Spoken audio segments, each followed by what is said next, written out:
প্রিয় শিক্ষার্থীরা, আসসালামু আলাইকুম। আশা করি সবাই ভালো আছো। আজকে চলে আসলাম আরেকটি পর্বে। এই পর্বে আলোচনা করব অধ্যায় 3 48 পৃষ্ঠা 13, 14, 15 নম্বর অঙ্ক নিয়ে। তো তোমরা ক্লাসটি অবশ্যই শেষ পর্যন্ত দেখবে। এখানে তিনটি অঙ্ক, তিনটি মোস্ট ইম্পর্টেন্ট অঙ্ক। এই অঙ্কগুলো পরীক্ষায় এসে থাকে। তো অবশ্যই তোমরা শেষ পর্যন্ত ধৈর্য সহকারে দেখবে। আমি তোমাদেরকে সুন্দর সহজ করে বুঝিয়ে দেবো ইনশাআল্লাহ। আর আমার চ্যানেলে নতুন হয়ে থাকলে অবশ্যই চ্যানেলটি সাবস্ক্রাইব করে আমার পাশে থাকবে এবং ভিডিও ভালো লাগলে অবশ্যই ভিডিও শেষে একটি লাইক ও কমেন্ট করে দিবে। আর ইতিপূর্বে যারা আমার চ্যানেলটি সাবস্ক্রাইব করে রেখেছো তাদেরকে অসংখ্য ধন্যবাদ। তো চলো আমরা অঙ্কগুলো শুরু করি। তো এখানে 13 নম্বরে বলছে 3টি ঘন্টা একত্রে বাজার পর 15, 20, 25 মিনিট অন্তর বাজতে লাগলো। এখন প্রশ্ন বলছে কতক্ষণ পর পর ঘন্টাগুলো আবার একসঙ্গে বাজবে। ঘন্টা 3টি দুপুরে 1টায় বাজার পর পরবর্তীকালে কোন সময় পুনরায় একত্রে বাজবে। তাহলে এখানে বলছে 3টি ঘন্টা আছে, একটি ঘন্টা 15 মিনিট পর, একটি ঘন্টা 20 মিনিট আর একটি ঘন্টা 25 মিনিট পর পর বাজে। যদি 15, 20, 25 মিনিট পর বাজে তাহলে ঘন্টাগুলো আবার একসঙ্গে কখন বাজবে। তাহলে একসঙ্গে কতক্ষণ বাজবে। তাহলে এই ধরনের অঙ্কগুলো যখন লিখিত অঙ্ক আসে তখন কি করতে হয় লসাগু গসাগুর ক্ষেত্রে, লসাগু নাকি গসাগু। তো আমি গত পর্বে আলোচনা করেছিলাম যে এগুলো চিনার সহজ বুদ্ধি আছে, যে যদি ন্যূনতম, ক্ষুদ্রতম, ছোট বা পুনরায় একসাথে এই কথাগুলো থাকে তাহলে লসাগু করতে হয়। আর বৃহত্তম, সর্বাধিক, সর্বোচ্চ, বড় এই কথাগুলো বুঝালে গসাগু করতে হয়। তাহলে এখানে বলছে যে কতক্ষণ পর পর, মানে ন্যূনতম কতক্ষণ পর পর ঘন্টাগুলো আবার কি বাজবে, একসাথে বাজবে। তাহলে আমাদের এটা কি করতে হবে, লসাগু করতে হবে। অর্থাৎ এই তিনটি সংখ্যার, অর্থাৎ 3টি ঘন্টা যে লসাগুটা আমরা পাবো তত মিনিট পর পর বা ঘন্টা পর পর কি বাজবে, ঘন্টাগুলো একসাথে বাজবে। অর্থাৎ আমাদেরকে 3টি লসাগু করলে আমরা পেয়ে যাব যে কতক্ষণ পর পর ঘন্টাগুলো পুনরায় একসাথে বাজবে। তাহলে কিভাবে লিখতে হবে সেটা আমি তোমাদের চলো লিখে সুন্দর করে দিই। তাহলে দেখো আমরা লিখে নিলাম যে 15, 20, 25 এর লসাগু যত হবে ততক্ষণ পর ঘন্টাগুলো আবার একসাথে বাজবে। তাহলে এখন আমরা এগুলোর লসাগু করব। তো লসাগু করব কোন প্রক্রিয়ায়, আমরা এই ভাগ প্রক্রিয়ায় করব, অর্থাৎ ইউক্লিডীয় বা সংক্ষিপ্ত যাই বলো। তাহলে কত দিয়ে যাবে দেখো, প্রত্যেকটা সংখ্যায় কিন্তু 5 দ্বারা বিভাজ্য, 3 দ্বারা 2 দ্বারা যাচ্ছে না, কিন্তু 5 দিয়ে যাচ্ছে। তাহলে আমরা এটাকে কি করব, 5 দিয়ে ভাগ করব। 3 5 15, 4 5 20 আর 5 5 25। এখন দেখো আর কিন্তু যাচ্ছে না। তাহলে আমরা লিখে নেব যে অতএব নির্ণয় লসাগু। তাহলে আমরা লিখে নিলাম নির্ণয় লসাগু। তাহলে কত, লসাগুর ক্ষেত্রে আমরা এই সবগুলোই গুণ করি। তাহলে 5 গুণিত 3 গুণিত 4 গুণিত 5।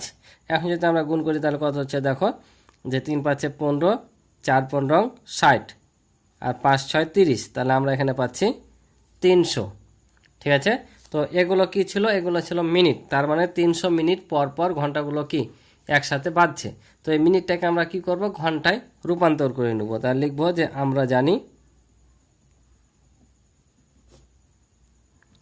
জানি 60 মিনিট, 60 মিনিট সমান হচ্ছে 1 ঘন্টা। যেহেতু আমরা ঘন্টায় রূপান্তর করব তাই যেটাতে রূপান্তর করব সেটা ডান দিকে থাকবে। তাই লিখলাম 60 মিনিট সমান 1 ঘন্টা। অতএব 1 মিনিট সমান, কম হবে না তাই ভাগ হবে, কম হলে কীভাবে ভাগ করতে হয়, ভাগ করলাম। অতএব 300 মিনিট সমান, তো 300 মিনিট সমান বেশি না কম, বেশি ঘন্টা হবে, তাই এটা গুণ হবে কার সাথে, এই 1-এর সাথে। অর্থাৎ উপরে যাবে 300 আর নিচে হচ্ছে 60 ঘন্টা। এখন যদি আমরা কাটাকাটি করি দেখো, এটাতে যদি এটাকে কাটাই তাহলে 6 দিয়ে নামটা যদি আমরা 30 পর্যন্ত পড়ি তাহলে 5 6 30, আর এই যে 1 0 0 বাদ, তার মানে আমরা কত পাচ্ছি, 5 ঘন্টা পাচ্ছি। অর্থাৎ 300 মিনিটে হয় কত ঘন্টা, 5 ঘন্টা। তার মানে 5 ঘন্টা পর পর কি ঘন্টাগুলো একসাথে বাজবে। তাহলে আমরা এটাই লিখে নেব যে অতএব 5 ঘন্টা পর ঘন্টাগুলো আবার একসাথে বাজবে। ঠিক আছে। বা এইভাবে লিখতে পারতাম যে ঘন্টাগুলো আবার 5 ঘন্টা পর একসাথে বাজবে, অথবা 5 ঘন্টা পর ঘন্টাগুলো আবার একসাথে বাজবে। যেভাবে লেখো না কেন লেখা যাবে। ঠিক আছে। তো এটাই ছিল 1 নম্বরের উত্তর। আশা করি বুঝেছে। এবার চলো আমরা এইটারই 2 নম্বরটা দেখি। এবার বলেছে দেখো 2 নম্বর, যে ঘন্টা 3টে দুপুর 1টায় বাজার পর পরবর্তীকালে কোন সময় পুনরায় একসাথে বাজবে। 1টার সময় বেজেছে একবার একসাথে 3টি ঘন্টায়। এখন বলছে যে আবার পরবর্তীকালে কোন সময় বাজবে। তাহলে একটাই যদি বাজে আর ঘন্টাগুলো যদি 5 ঘন্টা পর পর বাজে, অর্থাৎ একটার সময় যদি একবার বাজে আর ঘন্টাগুলো কয় ঘন্টা পর পর বাজছে, 5 ঘন্টা, তাহলে একটার সময় একবার বেজেছে, তাহলে 5 ঘন্টা পর আবার বাজবে একসাথে। তাহলে 5 ঘন্টা পর যদি একসাথে বাজে কয়টা বাজবে, এদিকে 1 আর এদিকে 5 যোগ করলে কত হবে, 6। তার মানে 6টার সময় আবার কি 3টি ঘন্টা একসাথে বাজবে। তাহলে একটার সময় একবার বেজেছে, আবার 5 ঘন্টা পর, অর্থাৎ 5 যোগ 1 সমান কয়টা বাজবে, সন্ধ্যা 6টার সময় বাজবে। অর্থাৎ এটা আমাদের লিখে দিতে হবে। ঠিক আছে, তো চলো করে ফেলি। তাহলে দেখো এখানে লিখে নিলাম যে ঘন্টা 3টি 5 ঘন্টা পর পর বাজে, এটা হচ্ছে 1 হতে প্রাপ্ত। অর্থাৎ আমরা যেখানে 1-এ পাইলাম এটাই আমরা এখানে লিখলাম যে 1 হতে প্রাপ্ত, বা এখানে লিখতে পারতো সরাসরি যে ক হতে পাই ঘন্টা 3টি 5 ঘন্টা পর পর বাজে। ওভাবে লিখতে পারো, এভাবে লিখতে পারো। ঠিক আছে, তাহলে ঘন্টা 3টি দুপুর 1টায় বাজার পর পরবর্তীকালে পুনরায় কত বাজবে, তাহলে এই যে 1টা যোগ 5 ঘন্টা যোগ করলে কি সন্ধ্যা 6টা হচ্ছে। অর্থাৎ দুপুর 1টায় যদি একবার বাজে আর ঘন্টা 3টি 5 ঘন্টা পর পর বাজছে, তাহলে 5 ঘন্টা পর কত বাজবে, 6টা বাজবে না। এখন যদি 1টা বাজে তাহলে 5 ঘন্টা পর কয়টা বাজবে, 6টা। তাই 1-এর সাথে 5 যোগ করলে হয় 6, অর্থাৎ সন্ধ্যা 6টায় বাজবে। এটা হচ্ছে উত্তর। আশা করি তোমরা বুঝেছো। তো চলো এবার আমরা 14 নম্বরে যাই। এখানে 3টি অঙ্ক আছে, 3টি কিন্তু মোস্ট ইম্পর্টেন্ট অঙ্ক। ঠিক আছে, তো 14 নম্বর অঙ্ক দেখো। অঙ্কগুলো কিন্তু খুব কঠিন না, সহজ অঙ্ক। শুধু মন দিয়ে তোমরা দেখো আর আমার কথাগুলো শুনো, তাহলে অবশ্যই বুঝতে পারবা। এখানে বলছে নিচে একটি আয়তাকার মেঝের ছবি দেওয়া আছে, কোনো খালি জায়গা না রেখে আমরা মেঝেতে বর্গাকার কার্পেট বসাতে চাই। এই যে দেখতে পাচ্ছ এটা একটা আয়তাকার, এখানে আমরা এক বর্গাকার কার্পেট বসাতে চাই। তো এখন বলছে মেঝেতে বসানো যাবে এমন বৃহত্তম কার্পেটের 1 বাহু দৈর্ঘ্য কত। অর্থাৎ এখানে যে কার্পেটগুলো বিছানো যাবে সবচাইতে যে বড় কার্পেটটা আছে তার 1 বাহু দৈর্ঘ্য কত, সম্পূর্ণ মেঝেতে কার্পেট বিছানোর জন্য এরূপ কয়টি কার্পেট লাগবে। তো আমরা 2 নম্বরে পরে যাব, আগে আমরা 1 নম্বরটা আলোচনা করি। তো এখানে বলছে বৃহত্তম কার্পেটের 1 বাহু দৈর্ঘ্য, তাহলে এটা কি করতে হবে নর্মালি বলতো, এটা বৃহত্তম বলেছে, বৃহত্তম মানে কি সর্বোচ্চ।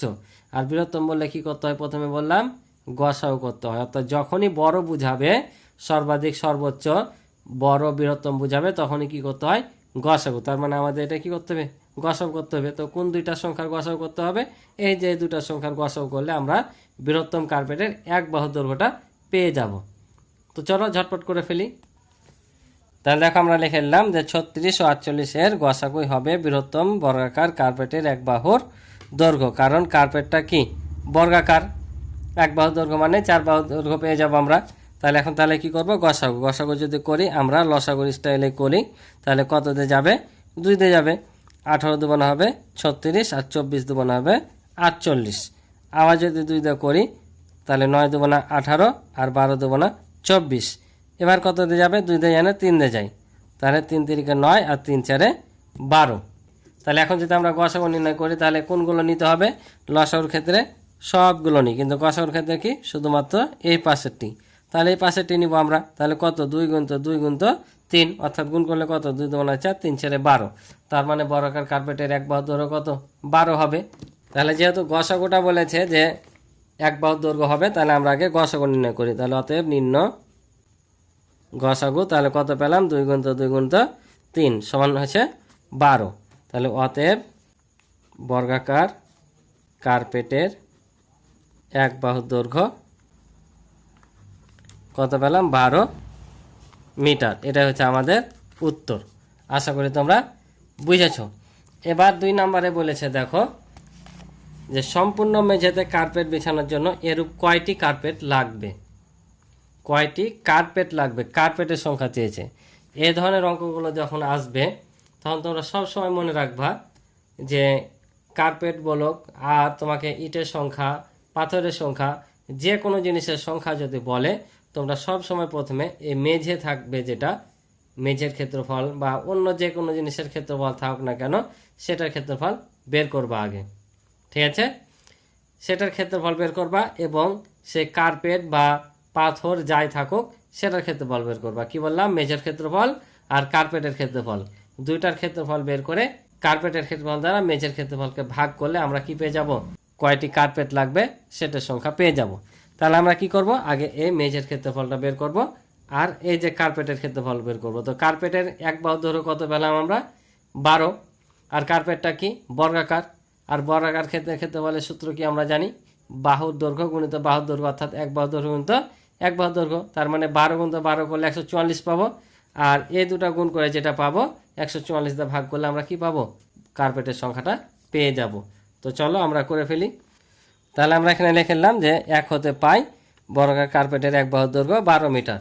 এখানে যেহেতু 1, 2 নাম্বার দেওয়া আছে তাই 1 হতে পাই লিখছি, যদি ক, খ, গ দেওয়া থাকে তাহলে ক হতে পাই লিখবো। ঠিক আছে, তাহলে আমরা এবার এটার ক্ষেত্রফলটা বের করে নেব। তাহলে অতএব বর্গাকার কার্পেটের ক্ষেত্রফল। তো বর্গাকার ক্ষেত্রফলের সূত্র কি বললাম, এক বাহুর দৈর্ঘ্য গুণিত এক বাহুর দৈর্ঘ্য। তো সূত্র আর লিখলাম না, 12 গুণিত 12 করে দিলাম। আর ক্ষেত্রফল সর্বদা কি হয়, বর্গ কথাটা আসে, অর্থাৎ বর্গ একক। তাহলে এখানে বর্গ মিটার, 12 12 কত হবে, 144 বর্গ মিটার। বুঝছো? এবার আমরা কি করব, মেঝের ক্ষেত্রফল বের করব। তাহলে লিখবো অতএব মেঝের ক্ষেত্রফল। তো মেঝেটা কি আকৃতি, আয়তাকৃতি। তাহলে লিখবো যে আয়তাকার মেঝের ক্ষেত্রফল। তো আয়তাকার ক্ষেত্রফলের সূত্র কি, দৈর্ঘ্য গুণিত প্রস্থ না, তাহলে দৈর্ঘ্য গুণিত প্রস্থ।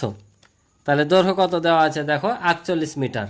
এই যে দৈর্ঘ্য হচ্ছে 48 আর প্রস্থ হচ্ছে 36। সবসময় বড় দিকটা হয় দৈর্ঘ্য আর ছোট দিকটা হয় প্রস্থ। ঠিক আছে, তাহলে দৈর্ঘ্য হচ্ছে 48 আর প্রস্থ হচ্ছে 36। তাহলে 48 গুণিত হচ্ছে 36, এটা হবে বর্গ মিটার। এখন এই দুটা গুণ করে যেটা হবে সেটা আমরা ক্ষেত্রফল পেয়ে যাব। তাহলে 48 আর 36 গুণ করে আমরা পাবো 1728 বর্গ মিটার। ঠিক আছে, তোমরা গুণ করে দেখবা এটা আসবে। তাহলে এখন কি বললাম, এখন এই যে মেঝের ক্ষেত্রফলকে যদি আমরা কার্পেটের ক্ষেত্রফল দিয়ে ভাগ করি তাহলে কতগুলো কার্পেট লাগবে আমরা পেয়ে যাব। তাহলে লিখবো অতএব কার্পেট লাগবে। তাহলে এই যে 1728 ভাগ হচ্ছে 144টি, এটা কিন্তু টি দিবা সংখ্যা হবে। ঠিক আছে, তাহলে এখন ভাগ করে আমরা যেটা পাবো সেটা হবে উত্তর। তাহলে 144 দিয়ে 1728কে ভাগ করলে পাবো 12, অর্থাৎ আমাদের 12টি কি লাগবে, কার্পেট লাগবে। বুঝতে পারছো?